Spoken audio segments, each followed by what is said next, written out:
काय हवं ते देऊ तुम्हाला, धर्म तुम्ही हा सोडा. माझ्या भीमाच्या अवती भोवती धर्म गुरूंचा वेढा.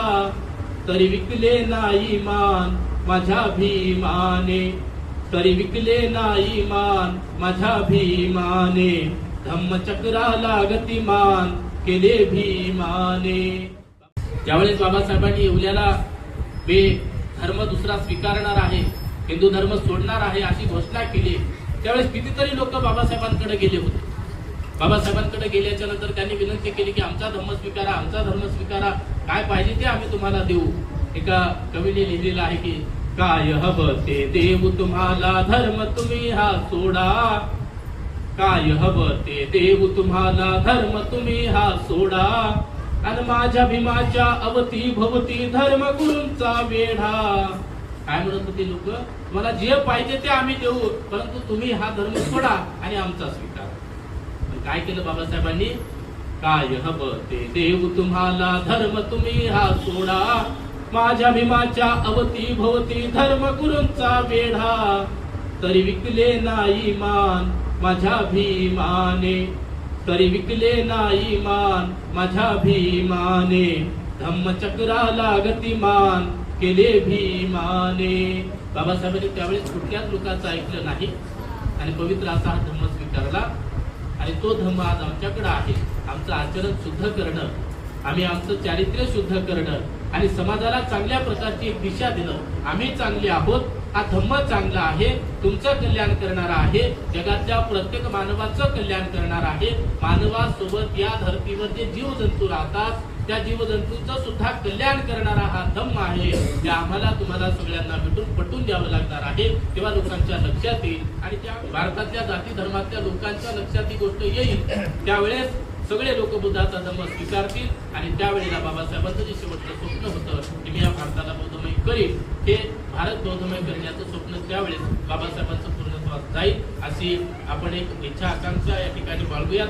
आम्ही धम्म सांगतो, तुम्ही सुद्धा धम्म सांगा. आमच्या आचरणात धम्म आहे, तुमच्या आचरणात धम्म आणा. परिपूर्ण आपण धम्माचं आचरण करून बौद्ध होऊया. आणि मग जेव्हा आमच्याकडे लोक पाहतील तेव्हा त्यांच्या मनात सुद्धा इच्छा व्यक्त होईल, निर्माण होईल की बाबा यांचं परिवर्तन झालं, हे लोक चांगले राहतात, यांच्यासारखं आम्ही सुद्धा राहिलं पाहिजे. त्याच्यासाठी लोक प्रयत्न करतील आणि नक्कीच धम्म स्वीकारून धम्माचं आचरण करून ते सुद्धा दुःखातून मुक्त होतील. तर सगळ्यात महत्वाचं आहे आम्ही सुधारलो पाहिजे, आमच्यासोबत आमचा समाज सुधारला पाहिजे. ह्या सगळ्या गोष्टी शेवटी संस्कारावर येतात, म्हणून संस्कार आपल्यावर असणं खूप गरजेचं आहे.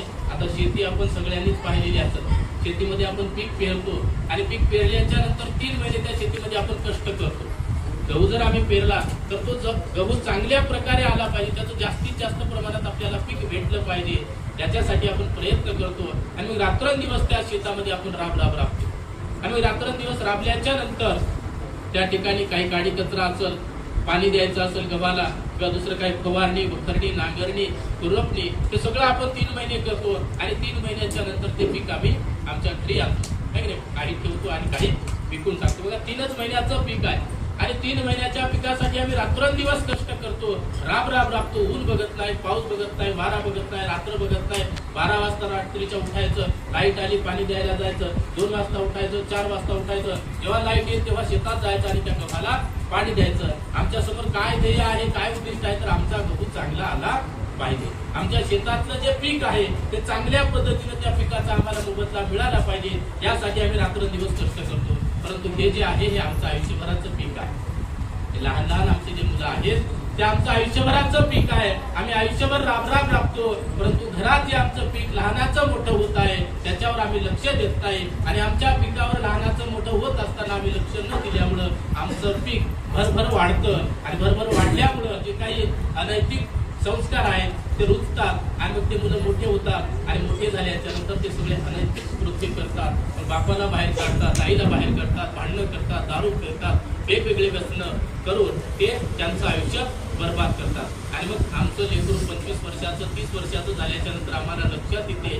की आमचं पीक सगळं नाश झालेलं आहे, आमचं पीक सगळं बिघडलेलं आहे. म्हणून योग्य वेळी धम्माचं आचरण आमच्या मुलावर टाकणं गरजेचं आहे. शेतामध्ये जसं आपण 3 महिन्याच्या पिकासाठी राबतो, वेळोवेळी त्याला फवारणी करतो, तशीच आम्ही आमच्या मुलांवर औषधाची म्हणजे धम्माची फवारणी करायची आहे. चांगले संस्कार त्यांच्यावर टाकण्याचा प्रयत्न करायचा आहे. जे आगावचं तण आहे, गवत आहे, ते उपटून फेकण्याचा आपण प्रयत्न करायचा आहे. आपण जर हे 3 महिन्यासाठी कष्ट घेतले नाही तर आपल्याला माहिती आहे आपला गहू व्यवस्थित येत नाही.